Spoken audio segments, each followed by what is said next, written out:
Warga dari berbagai wilayah di Kecamatan Bogor Utara menelan kekecewaan lantaran layanan puskesmas di wilayahnya tutup. Mereka terpaksa harus mencari tempat berobat lainnya untuk memeriksakan diri agar kondisi kesehatannya bisa membaik. Penutupan dilakukan pasca ditemukannya adanya puluhan tenaga medis yang terkonfirmasi positif COVID-19 dan mengalihkan layanannya ke puskesmas lainnya agar warga tetap tertangani.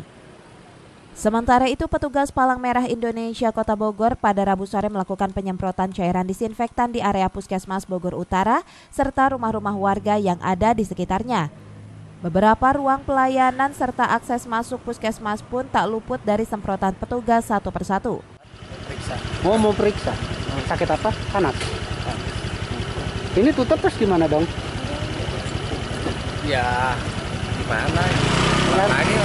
Dari yang lain. Pasti pertama masyarakat yang mau berobat sedapat mungkin untuk jaga jarak, kemudian atur jadwal kedatangan dan antrian, karena dikhawatirkan kalau penumpukan juga sama dengan di kecamatan sendiri, kita sudah memberlakukan pengantrian ada di luar juga.